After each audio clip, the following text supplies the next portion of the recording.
สบายดีมื้อนี้ก่อนนอนแม่ค้าสิมารีวิวทาครีมไข่มุกให้ลูกค้าเบิ่งลูกค้ามารีวิวทาครีมไข่มุกให้ลูกค้าเบิ่งเพราะว่าลูกค้าหลายคนถามว่าแม่ค้าขายเองได้ใส่เองอยู่บ่แม่ค้าใส่เองเด้อเพราะว่าสิหมดกล่องแล้วลูกค้าก่อนนอนทุกคนอย่าลืมทาครีมไข่มุกเด้อเพราะว่าทาครีมตัวนี้แล้วจะ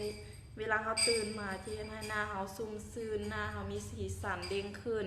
หน้าแม่ค้าตัวจริงเด้อแม่ค้าใส่มาได้9 ปีไปแล้วแต่ว่าอันนี้อยากเป็นขี้แมงวันซื้อๆลูกค้าหน้าสดๆเด้อนี่ ก่อนนอนอย่าลืมทากันเด้อลูกค้าทาครีมไข่มุกทุกคืนหน้าจะใสบ่มีสิวบ่มีฝ้าหรือจุดด่างดำจะเห็นนะคะหน้าเขาใสซุ่มซื่น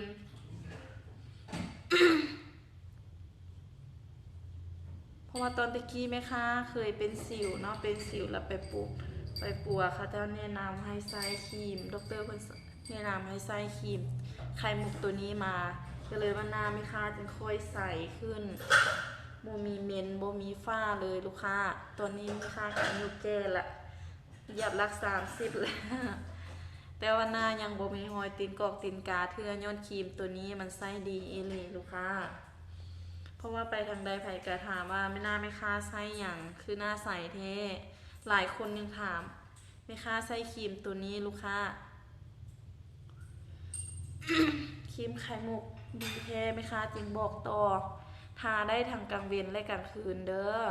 ทาได้ทางกลางเวนและกลางคืนแม่ค้าใส่เองขายเองเพราะว่ามีลูกค้าหลายคนถามว่าแม่ค้าได้ใส่เองแท้บ่แม่ค้าใส่เองลูกค้าใส่เองขายเองได้ผลดีจริงค่อยถามเด้ออย่างจริงค่อย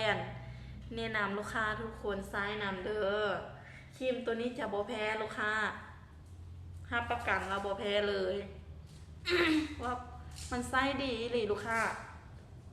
บ่แพ้เด้อครีมตัวนี้มันไส้ดีราคากับบ่แพงแค่กล่อง390 บาท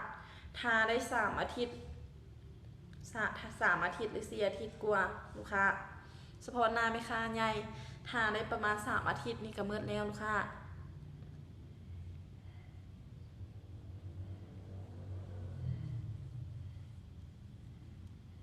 ทาแล้วลูกค้าทุกคนอยากใส่ครีมกันแดดหรือแป้งทาอีกก็ได้เด้อลูกค้าก่อนนอนเวลาเราทาตื่นเช้ามาหน้าเราจะซุ่มซื่นหน้าเราจะมีสีสัน